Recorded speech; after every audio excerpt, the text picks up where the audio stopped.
Telugu matrimony Ashadham offer. Ashadham full గా free. చూస్తుంటే 2026 చాలా మందికి లక్కీ ఇయర్ గా మారేలా కనిపిస్తోంది. చాలా ఏళ్లుగా విజయాలు లేని చాలా మంది హీరో హీరోయిన్లకు ఈ ఏడాది బాగా కలిసొచ్చింది. సంక్రాంతి నుండే ఈ లక్ మొదలైపోయింది. 2026లో 12కు పైగా విజయాలు వస్తే అందులో దాదాపు 8 హిట్స్ కంబ్యాక్సే. మరి ఈ ఏడాది ఆడియన్స్ కు తామున్నామని గుర్తు చేసిన ఆ స్టార్స్ ఎవరో చూద్దామా? వరుస ఫ్లాప్స్ తో బాగా ఇబ్బంది పడిన వరుణ్ తేజ్ ను 2026 కరుణించింది. గత 4 ఏళ్లుగా వరుస సినిమాలు వస్తున్నాయి పోతున్నాయి, కానీ ఒక్కటి కూడా ఆడలేదు. మట్కా అయితే మరీ దారుణం అనే చెప్పాలి. ఇలాంటి సిచ్యువేషన్ లో వచ్చిన కొరియన్ కనకరాజుతో మచ్ నీడెడ్ హిట్ తో పాటు కంబ్యాక్ ఇచ్చారు మెగా హీరో.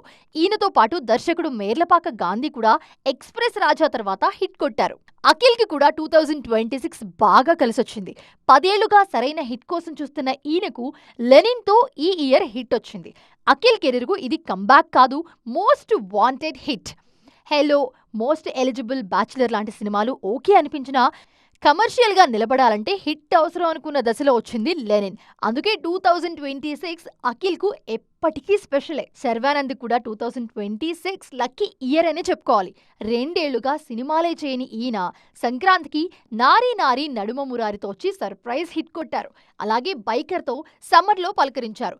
నెక్స్ట్ ఆగస్టు 28న భోగితో మళ్లీ రాబోతున్నారు. అలాగే సమాంతా సైతం మా ఇంటి బంగారంతో 2026లో మాస్ కంబ్యాక్ ఇచ్చారు. ఈ చిత్రం ఏకంగా 100 కోట్ల క్లబ్ లో అడుగుపెట్టింది. చిరంజీవి కూడా బోళాశంకర్ తర్వాత లాంగ్ గ్యాప్ తీసుకుని విశ్వంభర విడుదల కాక ఇబ్బంది పడుతున్న టైంలో మనశంకర వరప్రసాద్ గారితో బ్లాక్ బస్టర్ ఇచ్చారు.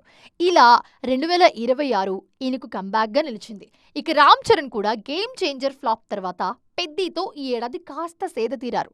మొత్తానికి 2026 చాలా మంది స్టార్స్ కు much needed hits. Telugu matrimony Ashadham offer. Ashadham full గా ఫ్రీ.